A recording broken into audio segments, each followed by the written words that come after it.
kembali berjumpa dengan saya dalam mata pelajaran Pendidikan Agama Katolik dan Budi Pekerti, kelas 8 semester ganjil.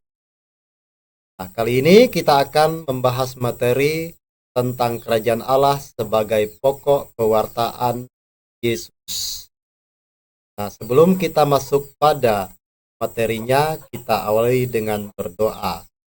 Dalam nama Bapa dan Putera dan Roh Kudus. Amin. Allah Bapa yang Maha Kasih, pandangilah kami umat-Mu yang menyatukan hati untuk mengangkat pujian dan juga ucapan syukur atas penyertaan-Mu dalam keseluruhan hidup kami. Bukalah hati dan pikiran kami agar mampu menangkap misteri karya keselamatan-Mu yang Engkau nyatakan melalui Putra-Mu, Yesus Kristus dan Juru Selamat kami. Amin. Dalam nama Bapa dan Putera dan Roh Kudus. Amin. Nah, kita masuk pada pemikiran dasar.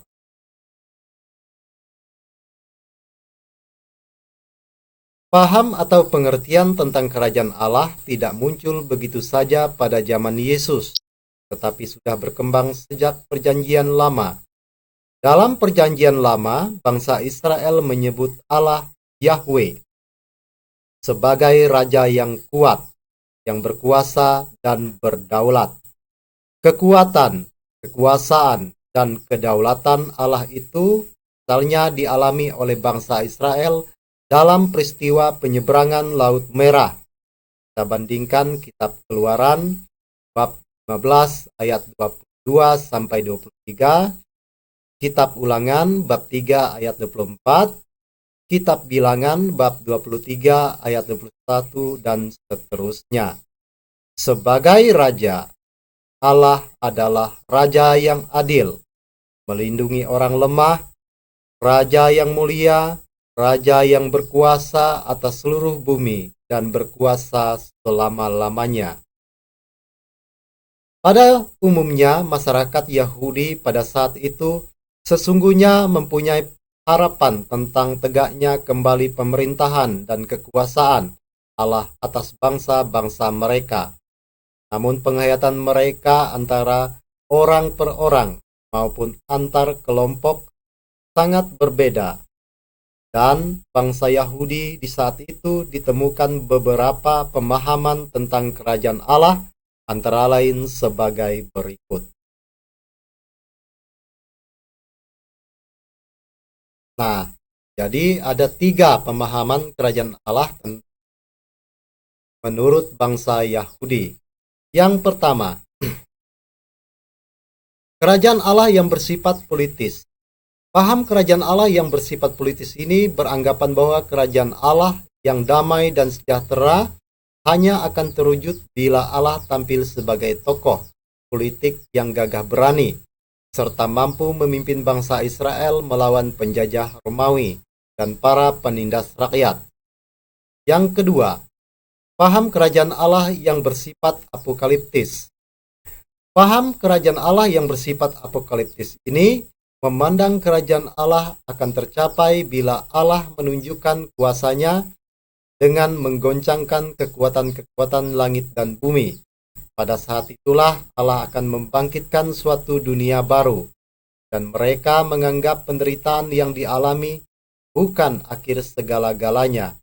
Kelak pada akhir zaman, Allah akan menegakkan kerajaannya dan membebaskan manusia dari segala penderitaan. Dan yang ketiga, paham kerajaan Allah yang bersifat yuridis religius. Allah sekarang meraja secara hukum, sedangkan pada akhir zaman menyatakan kuasanya sebagai raja semesta alam dengan menghakimi seluruh bangsa. Mereka memandang hukum Taurat sebagai wujud kekuasaan Allah yang mengatur manusia. Maka mereka yang taat kepada hukum Taurat sudah menjadi warga kerajaan Allah. Tetapi jika tidak melakukan apa yang dituntut dalam hukum Taurat, mereka tidak akan mendapatkan bagian dalam kerajaan Allah. Nah, sedangkan kerajaan Allah yang diwartakan oleh Yesus. Ciri khas pewartaan Yesus ialah bahwa kedatangan Allah sebagai Raja dinyatakan akan terjadi dengan segera. Pewartaan kerajaan Allah adalah pewartaan kerahiman Allah, dan karena itu merupakan warta pengharapan. Kerajaan Allah berarti turun tangan Allah untuk menyelamatkan, untuk membebaskan dunia secara total dari kuasa kejahatan. Pewartaan Yesus mengenai kerajaan Allah ditujukan kepada pertobatan manusia. Yesus memanggil orang supaya siap siaga menerima kerajaan Allah bila datang. Kerajaan Allah adalah panggilan dan tawaran rahmat Allah, dan manusia harus menerimanya dengan sikap iman yang dinyatakan. Dan untuk menjadi warga kerajaan Allah, kita dapat belajar dari sabda bahagia yang diwartakan oleh Yesus dalam hidup. Sepenuhnya kita harus menyandarkan diri pada kekuatan dan kehendak Allah sebagai satu-satunya sumber pengharapan dan kekuatan. Untuk itu, kita harus rela melepaskan raja-raja yang lain seperti harta dan kehormatan, dan rela pula mempertaruhkan segala-galanya termasuk diri sendiri demi Sang Raja. Itulah pewartaan Yesus tentang kerajaan Allah. Ini sabda bahagia yang diwartakan oleh Yesus. Berbahagialah orang yang miskin di hadapan Allah, karena mereka yang mempunyai kerajaan surga. Berbahagialah orang yang berduka cita, mereka akan dihibur. Berbahagialah orang yang lemah lembut, karena mereka akan memiliki bumi. Berbahagialah orang yang lapar dan haus akan kehendak Allah, karena mereka akan dipuaskan.